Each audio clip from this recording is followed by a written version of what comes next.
마태복음 24장 45절부터 51절까지입니다. 충성되고 지혜 있는 종이 되어 주인에게 그 집사람들을 맡아 때를 따라 양식을 나눠줄 자가 누구뇨? 주인이 올 때에 그 종에 이렇게 하는 것을 보면 그 종이 복이 있으리로다. 내가 진실로 너희에게 이르노니 주인이 그 모든 소유를 저에게 맡기리라. 만일 그 악한 종이 마음에 생각하기를 주인이 더디오리라 하여 동무들을 때리며 술 친구들로 더불어 먹고 마시게 되면 생각지 않은 날 알지 못하는 시간에 그 종의 주인이 이르러 엄히 때리고 외식하는 자의 받는 율에 처하리니 거기서 슬피 울며 이를 갈미 있으리라. 마태복음 24장의 내용은 예루살렘의 멸망과 역사의 종말에 관한 예수님의 예언의 말씀이었습니다.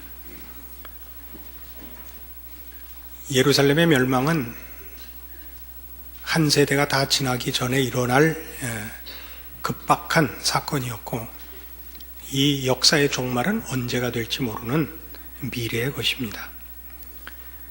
이 예언의 초점은 그 시간을 알리는 데 있지 않고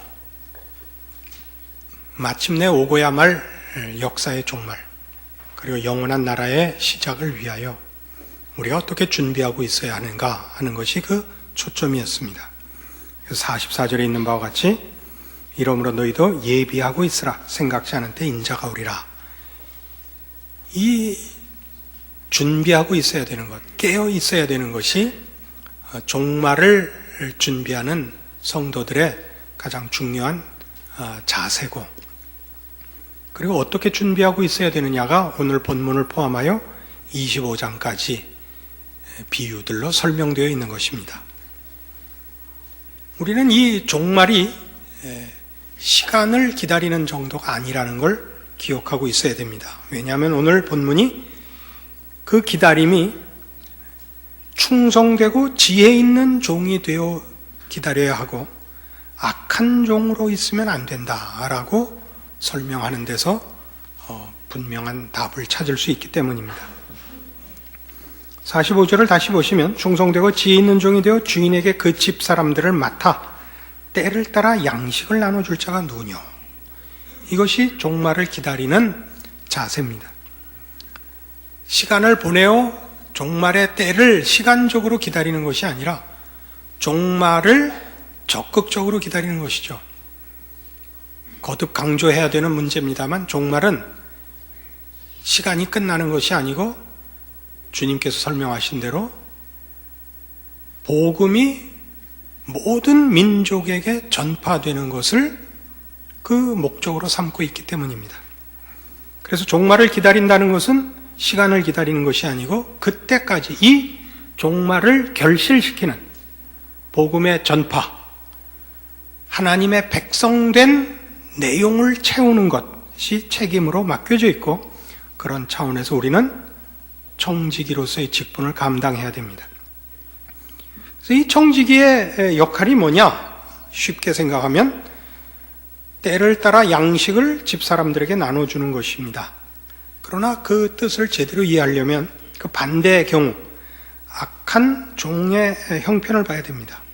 그는 49절에 설명된 대로 동무들을 때리며 술 친구들로 더불어 먹고 마시고 있었던 것입니다. 이 성경에서는 이렇게 술 먹고 이렇게 놀고 있는 것을 보통 방탕하다고 표현을 하고, 방탕하다는 것은 윤리적 도덕적 측면의 묘사가 아니고 시간을 낭비하는 것을 뜻한다 그랬습니다. 그러니까 자기의 시간을 낭비하고 있는 것이라 이렇게 이해하면 되겠는데, 뜻밖에도 이 51절에 나오는 이 악한 종에 대한 판결은 방탕하거나 책임을 회피했다, 게으르다가 아니고 엄히 때리고 외식하는 자의 받는 율에 처하리랍니다. 외식했다라고 판정을 내리고 있습니다. 외식했다는 것은 우리 마태복음 23장으로 돌아가면 분명하게 그 내용을 이해할 수 있습니다. 23장 2절, 서기관들과 바리새인들이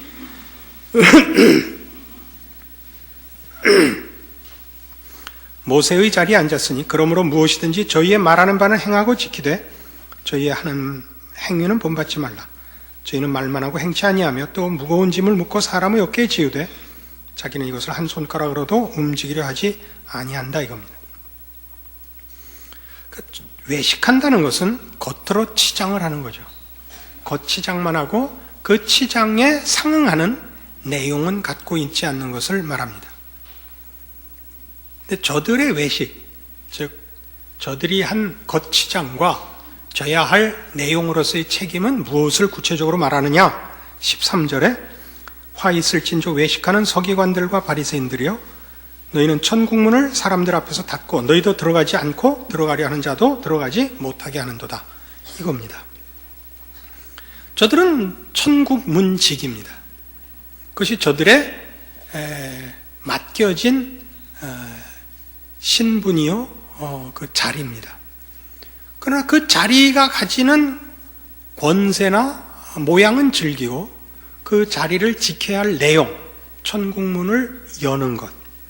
그래서 열어 그 안에 오늘 우리 본문식으로 하면 곳간에서 양식을 꺼내어 나눠주는 일은 실패한 것입니다. 그래서 저들을 외식한 자들의 율에 처하리라로 되어 있는 것입니다. 그러니까 이 일들은 다 지금 뭐와 연결되고 있느냐면 24장의 중요한 내용이 예루살렘의 멸망입니다. 그렇죠? 하나는 궁극적인 역사의 종말이지만 성전의 파괴와 이스라엘의 멸망이라는 한 축과 그다음에 종말과를 논하면서 지금 그 종말을 기다리는 자세로서 지혜로운 충성된 청지기가 나오고 그 청지기는 때를 따라 양식을 나눠주는 자입니다. 마태복음 13장에 가보십시다. 좀 더 이해를 돕는 내용이 있습니다.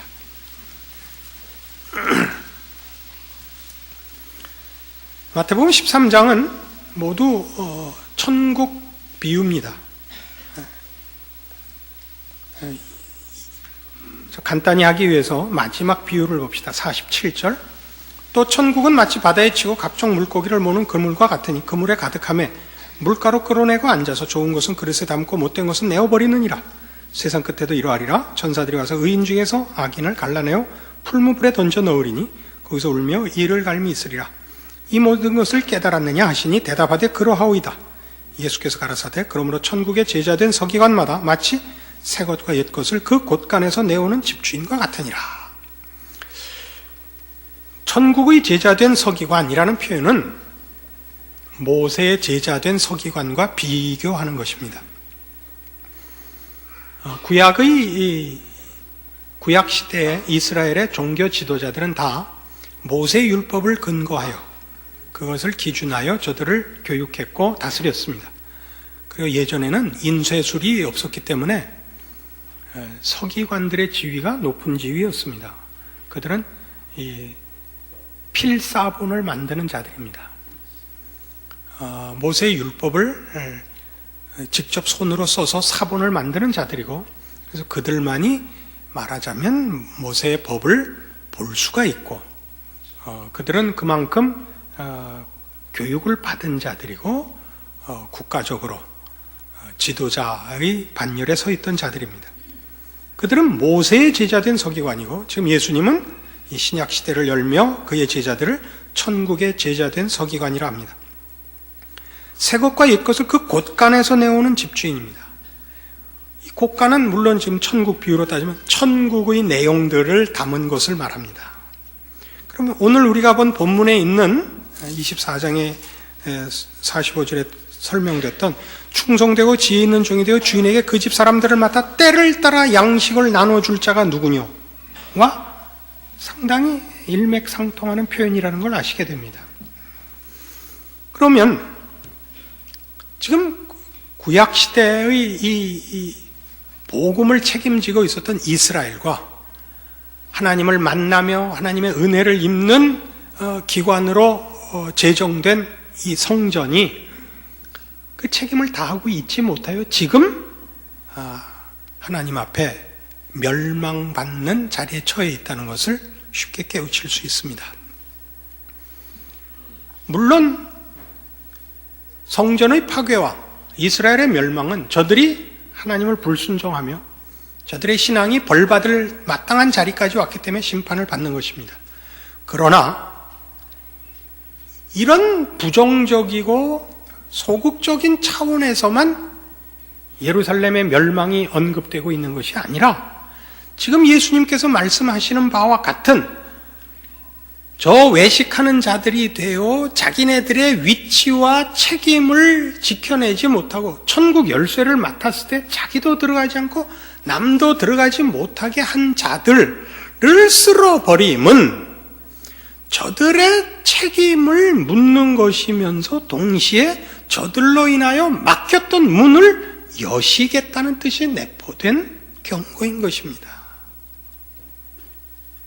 그래서 지금 여기 천국 비유와 함께 천국의 제자된 서기관들, 때를 따라 옛 것과 새 것을 그 곳간에서 내어주는 제자를 요구하고 계시고 그렇게 하시겠다는 것이 이 예루살렘 멸망의 사건에 사실은 내포되어 있는 복음인 것입니다.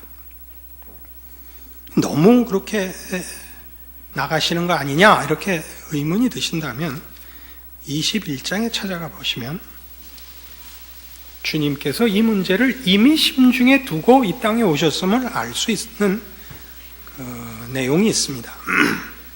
마태복음 21장은 포도원 비유가 나오는 것이고 이 포도원 비유는 어떤 주인이 포도원을 소작농들에게 맡기고 먼 곳에 갔는데 그 소출을 받으려고 종들을 보냈더니 때리고 묻고 보내질 않아서 나중에 아들을 보냈더니 아들까지 죽여버렸다 하는 비유입니다. 이스라엘의 그 청직이 된 제사장 직무에 관한 비유죠. 39절 이에 잡아 포도원 밖에 내어 쫓아 죽였느니라. 그러면 포도원 주인이 올 때 이 농부들을 어떻게 하겠느냐? 저희가 말하되 이 악한 자들을 진멸하고 포도원은 제때 실과를 바칠 만한 다른 농부들에게 새로 줄지니이다. 이거죠. 이 악한 자들을 진멸하고죠. 그래서 진멸하는 것이 지금 이스라엘의 멸망입니다. 성전의 파괴입니다. 그러나 그렇다고 해서 뭘 없애는 건 아니죠. 포도원을 없애지는 않죠. 포도원 농사를 포기하지도 않죠. 어떻게 하기로 해요? 제때에 실과를 바칠 만한 다른 농부들에게 새로 줄지니이다. 예수께서 가라사대 너희가 성경에 건축자들의 버린 돌이 모퉁이의 머릿돌이 되었나니 이것은 주로 말미암아 된 것이요 우리 눈에 기이하도다 함을 읽어본 일이 없느냐. 그러므로 내가 너희에게 이르노니 하나님의 나라를 너희는 빼앗기고 그 나라의 열매 맺는 백성이 받으리라. 지금 예루살렘의 멸망, 성전의 파괴는 그것으로 끝이 나는 것이 아니라 그렇게 함으로 제때의 실과를 바칠 농부를 찾는 일이며 이렇게 함으로써 천국문을 제대로 열게 하여 그 곳간에서 양식을 내어올 수 있게 하는 것으로서 예루살렘 멸망은 언급되고 있는 것이다 이겁니다. 이런 일들은 사실은 기독교 신앙에 있어서는 가장 근간을 이루는 사상입니다. 우리 보통 자연인이 가지는 종교심이라는 것은 초월자에게 무언가 얻어내려면 거기에 상응하는 대가를 지불해야 된다고들 보통 믿고 있습니다. 우리는 이것을 해주면 이러이러한 것을 갚겠습니다 라고 얘기를 하고 또는 그렇게 해서 그 결과를 본 어떤 내용이 그 후에 그 조건을 어기면 다시 취소되는 그런 법칙들을 우리는 본능적으로 알고 있습니다. 기독교는 그렇지 않습니다. 기독교의 핵심은 뭐냐면 우리의 못난 것과 생각과 상관없이 하나님께서 그의 능력과 은혜로 개입하신다는 것입니다. 이걸 여러분이 아무래도 좋다라고 이해할까봐 설명하기가 참 어려운데요. 그러니까 올해 나오세요, 교회. 그러면 나중에 다 설명해 드릴게요. 우리는 로마서에서 뭘 배웠었냐면 이스라엘은 원래 하나님의 제사장 나라로 부름을 받았습니다. 그들은 다른 민족보다 잘나서 선택된 것도 아니요. 그들이 우월해서 또는 그들만 선택된 것이 아니라 모든 족속을 부르시기 위하여 먼저 부른 사환입니다. 종입니다. 제사장입니다. 그러나 저들은 제사장 임무를 실패했습니다. 저들은 이 신앙을 넘겨주는 일을 실패한 정도가 아니라 본인들의 신앙을 지키는 것도 실패했습니다. 그러나 로마서에 의하면 그렇다고 해서 이방이 구원을 못 받았느냐 이겁니다. 이스라엘의 실패로 이방은 오히려 구원을 받았고, 이방이 구원을 받은 것이 이스라엘로 말미암지 않고 이스라엘의 실패에도 불구하고 된 것이라면 방법에 의한 것이 아니고 은혜로 인한 것인데, 그렇다면 방법 없이 이방이 구원을 얻을 수 있었다면 원래 먼저 불렀던 이스라엘이 실패했다고 해서 그걸 꼬투리 삼아서 그냥 내버려 두시겠느냐? 그럴 리 없다. 이게 사도 바울의 논리였어요. 그래서 결국 이스라엘은 구원을 얻을 것입니다. 그러면서 뭐라고 얘기하냐면 깊도다 하나님의 지혜와 생각의 기묘함이요라고 그 로마서 11장을 마치고 있습니다. 오늘 우리가 보는 것도 마찬가지입니다. 성전이 그 기능을 못하고 이스라엘이 자기 책임을 못하고 있어서 천국문을 저들이 막고 있어서 천국 안으로 남이 들어가지도 못합니다. 왜? 저들이 천국문을 열고 그 곳간 안에서 하늘에 속한 것들로 저들이 배불리지도 못하며 남들에게 나눠주지도 못하고 있기 때문입니다. 그래서 저들을 벌합니다. 그러면 그들을 벌함으로써 천국문을 닫습니까? 않죠. 저들을 벌하는 것은 문을 열기 위함입니다. 하나님은 그렇게 일하시죠. 우리의 신앙 속에서 우리가 소원하는 것과 우리가 요구하는 것에 우리는 마음속으로 어떤 조건을 달곤 합니다. 이렇게만 해주시면 이렇게 저렇게 신앙생활을 열심히 하겠습니다. 그래서 그 보상을 받았다 칩시다. 만족해하고 감사해야 합니다. 그러다 어느 날 자기가 신자다운 생활을 영위하지 못하거나 실패하면 갑자기 하나님도 외면할 것 같은 생각이 듭니다. 그렇지 않습니다. 하나님은 그렇게 안 하십니다. 여러분이 여러분에게 실망하고 여러분이 여러분을 절망하고 여러분이 여러분을 포기해도 하나님은 그러시지 않습니다. 하나님이 하시려고 하는 것은 여러분을 어떻게 해서든지 하나님의 백성의 영광의 자리에 세우려고 하시는 오직 하나의 뜻만 있고 그 뜻을 관철시킬 뿐입니다. 그러면 내가 잘못하면 어떻게 하죠? 벌하시죠. 그러나 그 벌하는 것은 포기하시지 않는 증거입니다. 포기하시면 벌을 안 하십니다. 예수 믿으면 왜 고달프죠? 포기하시지 않기 때문입니다. 저 안 믿는 왼수들은 왜 편안하죠? 포기해서 그렇습니다. 그게 오늘 우리가 살피는 이 내용이죠. 예수님께서 친히 이렇게 말씀하셨던 거 기억나요? 성전을 홀라 내가 사흘 만에 다시 지으리라. 성전된 예수 그리스도 자신을 일컬음이라 성경이 증언하고 있습니다.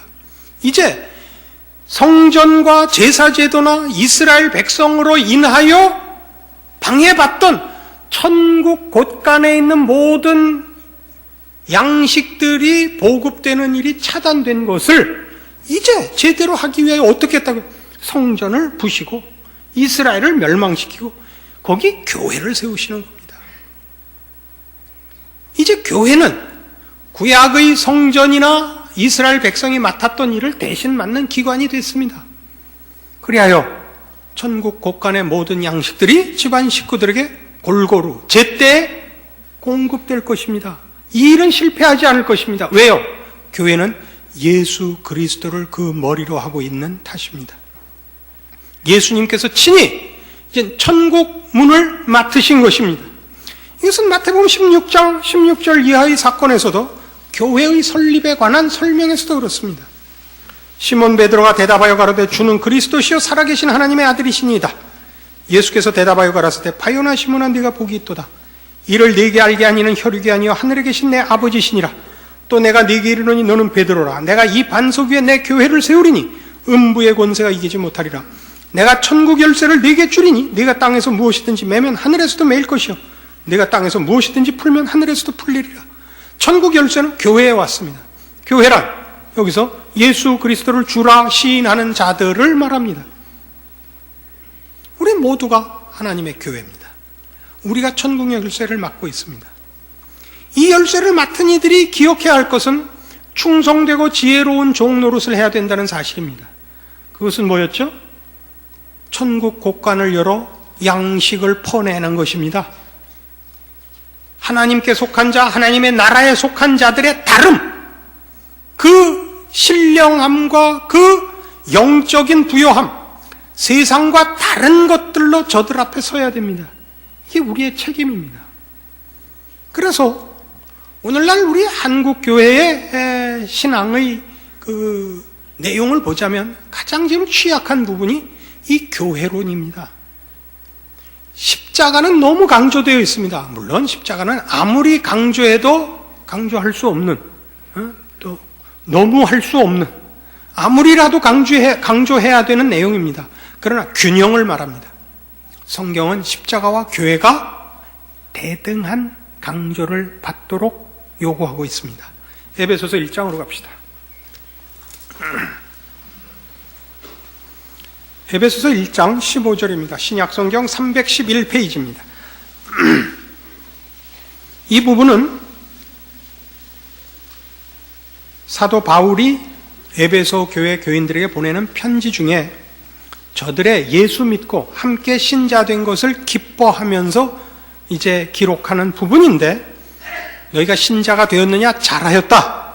신자가 된 것이 어떤 안목을 가져야 하는지 아느냐라는 내용의 부분입니다. 이를 인하여 주 예수 안에서 너희 믿음과 모든 성도를 향한 사랑을 나도 듣고 너희를 인하여 감사하기를 마지 아니하고 내가 기도할 때 너희를 말하노라. 우리 주 예수 그리스도의 하나님 영광의 아버지께서 지혜와 계시의 정신을 너희에게 주사 하나님을 알게 하시고 너희 마음 눈을 밝히사 그의 부르심의 소망이 무엇이며 성도 안에서 그 기업의 영광의 풍성이 무엇이며 그의 힘의 강력의 역사하심을 따라 믿는 우리에게 베푸신 능력의 지극히 크심이 어떤 것을 너희로 알게 하시기를 구하노라. 그럽니다.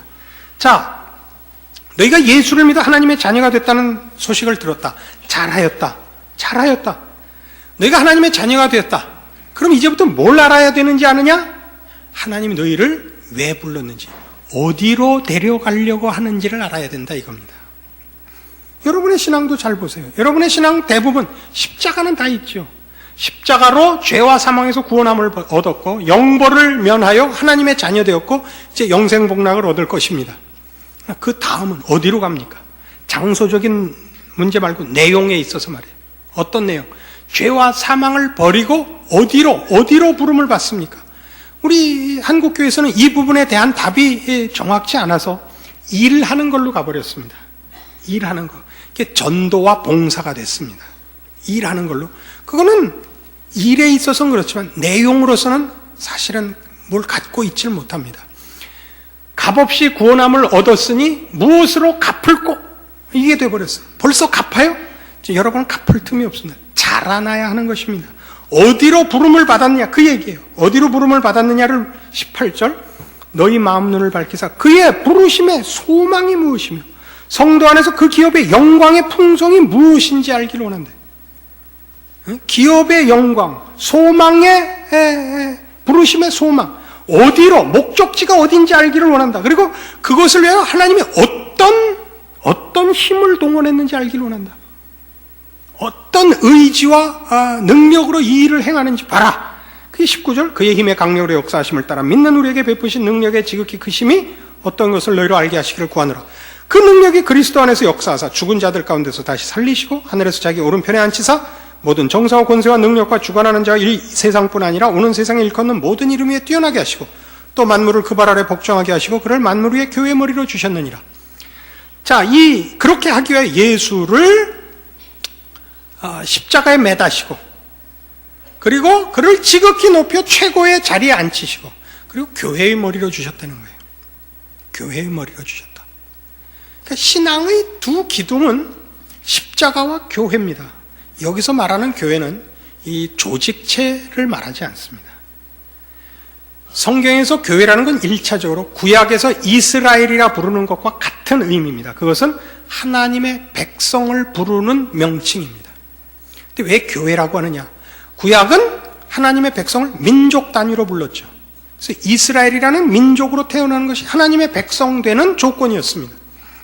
신약에서는 하나님의 백성 되는 것은 아까 우리 마태복음 16장에서 본 바와 같이 예수 그리스도를 주라 고백하는 신앙 위에 섭니다.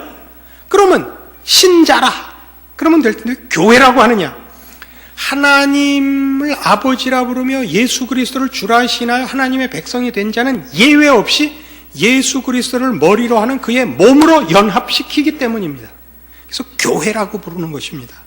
23절 교회는 그의 몸이니 만물 안에서 만물을 충만케 하신 자의 충만이니라 이겁니다. 그러니까 예수님은 우리에게 시작이며 또한 완성을 위한 방법입니다. 우리를 죄와 사망에서 꺼내기 위하여 십자가를 지셨을 뿐만 아니라 우리를 그 기업의 영광의 풍성으로 완성시키기 위하여 우리의 머리가 되셨습니다. 그래서 그의 모든 충만하신 것으로 우리에게 충만하게 하시도록 우리를 묶어버렸어요. 유기적인 연합체가 됐어요. 이걸 구약과 비교해 보십시오. 이스라엘이라는 민족과 성전으로 행하시던 일을 이제 하나님께서 그리스도 예수로 말미암아 우리를 묶으사 실패할 수 없는 하나님의 백성의 부르심의 부요한 경지에 가도록 어떻게 잘 묶으셨는가를 비교하시란 말이죠. 그러니까 이 성전의 파괴나 예루살렘의 멸망은 다만 부정적인 형벌이 아니라 긍정적이고 적극적인 하나님의 약속을 이루시기 위한 하나님의 개입이요 친히 개입하신 그의 편팔인 것입니다. 이것이 예루살렘 멸망의 진정한 의의입니다. 그리고 종말을 바라보는 모든 성도들이 가져야 하는 자세입니다. 종말은 아까도 얘기한 바와 같이 다만 역사가 끝나는 것이 아니요 하나님 나라의 완성이 이루어지는 것입니다. 그걸 위하여 우리를 그리스도의 몸으로 묶으셨습니다. 그래서 에베소서 3장에 가시면 14절 이하에 이 그리스도의 몸으로 부름받은 우리의 그 자랑이랄까 특권, 영광을 이렇게 설명합니다. 이러함으로 내가 하늘과 땅에 있는 각 족속의 이름을 주신 아버지 앞에 무릎을 꿇고 비노니 그 영광의 풍성을 따라 그의 성령으로 말미암아 너희 속사람을 능력으로 강건하게 하옵시며 믿음으로 말미암아 그리스도께서 너희 마음에 계시게 하옵시고 너희가 사랑 가운데서 뿌리가 박히고 터가 굳어져서 능히 모든 성도와 함께 지식에 넘치는 그리스도의 사랑을 알아 그 넓이와 길이와 높이와 깊이가 어떠함을 깨달아 하나님의 모든 충만하신 것으로 너희에게 충만하게 하시기를 구하노라. 우리는 보통 주변에서 신앙이 좋다는 사람, 그 체험을 가진 사람, 확신을 가진 사람들의 간증을 가끔 듣는데요. 이런 건 좀 곤란해요. 자신들의 기도가 응답이 되다. 그 소원이 이루어졌다 갖고 그 가장 큰 신앙의 확인을 갖고 있으면 안 됩니다. 여러분들이 소원하고 여러분들이 기대하는 건 여러분의 생각의 범주를 벗어나지 못합니다. 기독교의 기독교된 복은 우리가 가려는 것과 우리에게 채워지려고 하는 것이 우리의 생각을 훨씬 뛰어넘는 하나님의 뜻과 계획 속에 있다는 사실입니다. 그래서 신앙이 좋다는 건 뭐냐면 하나님을 아는 것입니다. 하나님을 아는 것만큼 신앙이 좋습니다.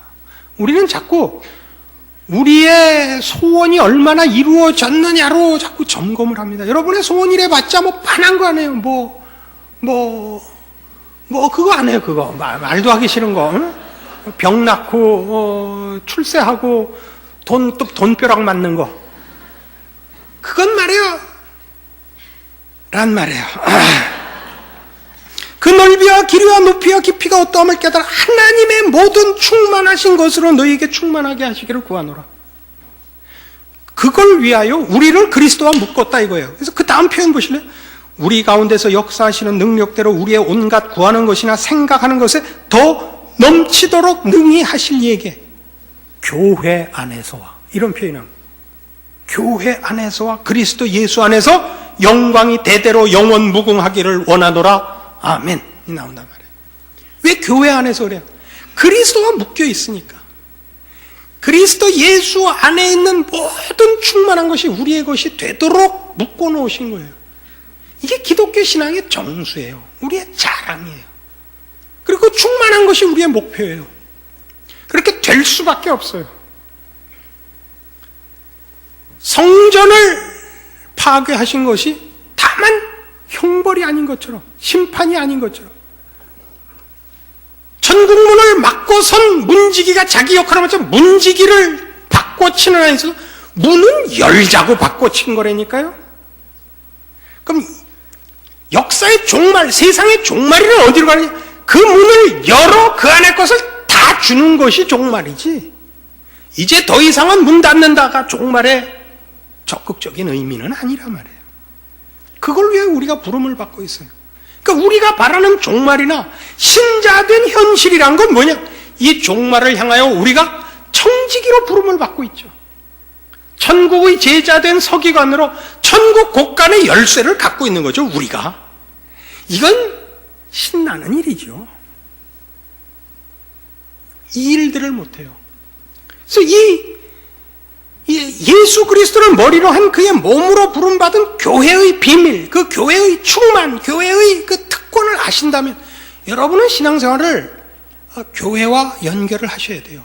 물론 지금 이 교회는 아까도 얘기한 바와 같이 영적인 교회, 보이지 않는 교회, 그리스도의 연합을 말합니다. 그러나 이걸 효율적으로 하기 위하여 우리는 조직교회를 만든 것입니다. 이 조직교회라는 것은 다만 일을 하자는 교회가 아니라 이런 그리스도의 몸으로 부름받은 성도들의 유기적 연합과 훈련을 위하여 우리가 인간이기 때문에 보이는 조직을 만든 것입니다. 무슨 유익이 있죠? 보이는 교회가? 여러분 여기 나오시면 성도들 간의 교제가 생깁니다. 시중에 떠도는 말 중에 교회는 깊이 들어가면 손해다 하는 소문이 있는데, 어떤 사탄은 한 말이니까 사탄이 뿌리고 간 루머입니다. 가끔 이런 학생들이 있죠. 여러분 자녀 중에도 혹시 있을까 걱정이 되는데요. 학교에 보냈더니 쓸데없는 공부도 많이 시키더라. 체육 시간도 있고 음악 시간도 있고 미술 시간도 있더라. 그래서 자퇴시켜갖고 학원 보내고 개인 교수 시켜서 검정고시 봐갖고 대학 보낸다. 그건 넌센스예요. 왜냐하면 학교라는 거는 지식만 전수받는 것이 아니라 자기 또래 애들과 어울려서 사람이 비로소 여러 가지를 배우는 곳이기 때문에 그렇습니다. 교회의 가장 큰 유익이 뭔지 아십니까? 성도들이 여기 와서 얽히는 겁니다. 여러분 골치 아픈 일이 더 많이 생기겠죠. 거기에서 큽니다. 여기서 성질 부릴 수는 없으니까. 언제 참아보겠어요? 그러니까 여러분 지금 신앙생활을 어떻게 하느냐 하면 얄밉게 하죠. 최소한의 면책 정도만 합니다. 예배 오고 헌금하고 토끼는 거죠. 이건 안 됩니다. 이건 절대 안 돼요. 개입하셔야 돼요. 교회라는 원래의 뜻을 기독교 2000년 역사 동안에 어떻게 그 의를 만들어냈느냐면 커뮤니오 상토룸이라 그래요. Community of Saints입니다. 성도들의 공동체입니다. 여기서 말하는 공동체는 말하자면 일을 위한 미션 캠프가 아니라 하나님께 속한 백성들이 집합체입니다. 그럼 뭐가 맨 먼저 일어나죠? 지지고 볶는 일이 일어나는 곳입니다. 교회를 무슨 일을 위한 기능적인 집단으로 파악하지 마시고 지지고 볶는 집단이라는 걸 이해하셔야 됩니다. 형제가 많은 집에서 큰 애하고 외아들 외딸로 큰 애하고는 다르죠. 그 의미를 여러분이 금방 아시지 않습니까? 그 훈련 받으셔야 됩니다. 그때 여러분은 크십니다. 하나님의 것들을 그때야 채우실 수 있습니다. 여러분 좋은 것만 하셔가지고는 여러분은 하나님의 사람으로 클 기회를 놓칩니다. 이게 성경이 우리한테 하는 얘기입니다. 이 하나님의 모든 충만하신 것으로 우리에게 충만케 하기 위하여 교회를 세웠다는 거죠. 교회 안에서와 그리스도 예수 안에서 영광이 대대로 영원 무궁하기를 원하노라. 아멘이 되는 겁니다. 하나님은 실패하시지 않습니다. 하나님은 그 약속한 것을 포기하시지 않습니다. 그걸 우리에게 이루기 위하여 더욱 더 능력으로 열심으로 찾아오십니다. 이스라엘 백성의 실패를 교훈 삼아서 여러분들은 실패하시면 안 됩니다. 이스라엘 백성이 성전 밖에 가지지 못했다면 우리는 예수 그리스도를 가지고 있습니다. 이제 우리는 핑계댈 수 없습니다. 그리고 이 일들은 우리의 자랑입니다. 신자된 자랑입니다. 신자의 자랑이 뭔지 아십니까? 예수 믿는 감격을 누리는 것입니다. 예수 믿는 게 이렇게 어쩔 수 없이 내는 보험료 같이 돼 있으면 안 됩니다. 여러분의 신앙의 현실을 점검하셔서 여러분의 신자된 현실이 재미없고 소극적이라면 그건 여러분의 잘못이지 하나님 잘못은 아닙니다. 등불을 켜서 돛박 안에 감추는 자가 없듯이 소금을 만들어서 모래같이 버리는 자가 없듯이 하나님의 백성된 자가 자기 역할을 못하는 것은 그 내용을 주신 하나님이 실패하는 일이 있어서가 아니라 스스로의 위치를 확인하고 쓰지 못하는 믿음 없는 신자들의 잘못 때문인 것입니다. 아까 우리 본문에 뭐 하고 있었다 그랬죠? 악한 종은 친구들 불러다가 술 처먹고 놀았다 그럽니다. 술만 안 먹으면 된다 그런 뜻은 물론 아니겠죠. 여러분의 신자된 인생을 헛되이 보내지 말고 하나님의 나라를 맡은 문지기로서 천국 곳간에서 무엇을 꺼내 먹으며 나누고 있는가 점검하시는 이 말씀이 되기를 바랍니다. 기도하십시다. 하나님 아버지 은혜를 감사합니다. 우리 하나님께서 우리의 아버지 되시고 그 아들 예수 그리스도 안에서 우리를 구하시며 우리를 그 몸으로 묶으셨습니다. 우리는 그리스도의 모든 충만하신 것으로 충만하게 되어 있고 우리를 통하여 하나님의 모든 충만하신 것이 또한 영광을 받도록 부름을 받은 존재들입니다. 우리의 존재와 우리의 인생의 귀한 것과 우리를 부르시고 우리를 통하여 일하시되 실패하시지 않는 하나님의 능력과 사랑을 확인하였은즉 충성된 하나님의 종으로 우리의 인생을 바치고 신자된 기쁨을 우리 안에서 누리며 세상 앞에 자랑하는 우리의 평생이 되게 하여 주시옵소서.